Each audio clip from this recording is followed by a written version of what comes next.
women are not silly that they'll get taken for a ride. They have agency of their own. They can make their own decisions. Ma'am, there are existing laws which can deal with that situation if there was... No, 1 minute now, ma'am. Ma'am, you made your point. You don't want me to even speak.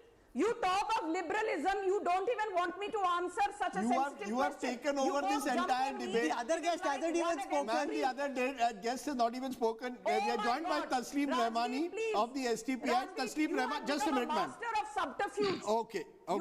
You can say what you want to me. I have no problem. My skin is very thick. But 1 minute. No. I will... the national please shooting fade a voice. champion. You know, I have to ask you this, Mr. Rahmani. 70% are also saying, should uniform civil code be implemented? 70% are saying yes, no is 20%. So you've got that one backdrop on the one side. Importantly, people are also saying that laws should be passed to discourage interfaith marriage. Do you see that somewhere as a political agenda, which is BJP's political agenda to suggest that interfaith marriages often involve unlawful conversions, is an argument which is being bought by a large number of Indians, many of whom then also go on to say, let's have a uniform civil code. Rajdeep, I would have appreciated if you have surveyed that how many people are doing this interfaith marriage, and particularly that how many Hindu women are being converted to the Muslim boys as their brides, and how many Muslim women are being converted as the brides of some Hindu man. So this kind of a survey must also be necessary to be conducted.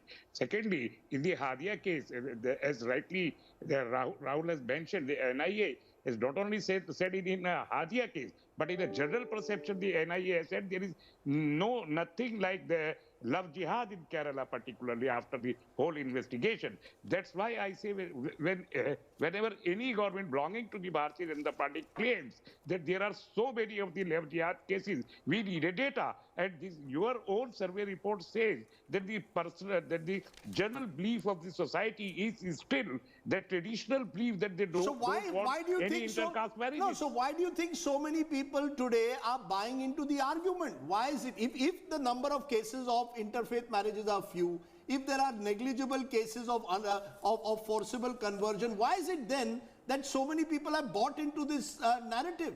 Clearly this propaganda has worked very effectively. Yes, Rajiv, you have very rightly said the propaganda has got very effectively. Since last 30 years, we are seeing that our society is becoming an aggressive society.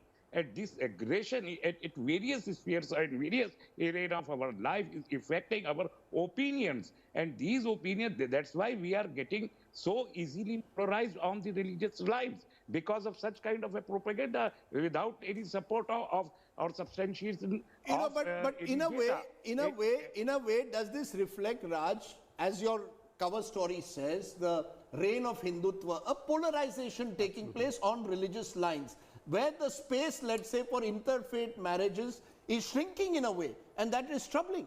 Now, when you mention Hindutva reigns as our cover headline, the reasons why we put it is, if you look at all, and not just in this particular case, love jihad and uniform civil code, where there's huge endorsement for that particular... Citizens Amendment Act, there is an endorsement. Correct. And if you look yesterday when we discussed the polls, I mean the Ram Mandir as well as Article 370, these were all agendas of the so-called Sangh Parivar.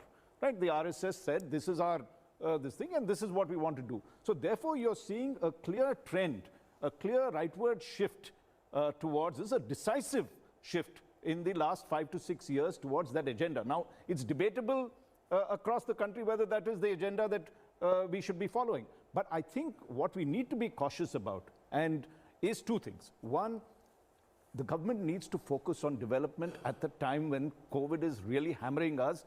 Health and economic issues must be on top rather than pushing the love jihad issue. The second point is you have to be very careful as we move down the road, because as we have seen in America, when you start getting into issues where you have no control, as it happened with President Trump, where he was able to touch a chord across 47% of the person, even to believe that the elections in the US was fixed, there you have a problem. Then But it's you're already genuine. here. That's It's the already, problem. with Love That's Jihad in Moradabad, we've had cases where, the Bajrang Dal, the local police authorities are seen to have misused But the they law. always have egg on their face in the but end. no, that's what they misuse the law. So I'm saying you are creating a situation where the government of the day will look at this poll and say, look, there's an endorsement about the public. But laws cannot be based on whether the mob out there wants a particular kind of law. It is to be based on your principles of constitutionalism. No, but there are some questions. And principles of equality. Why is it that a Muslim woman cannot have the right to marry anyone she wants without having to go to the DM and prove that she's not doing it for conversion? And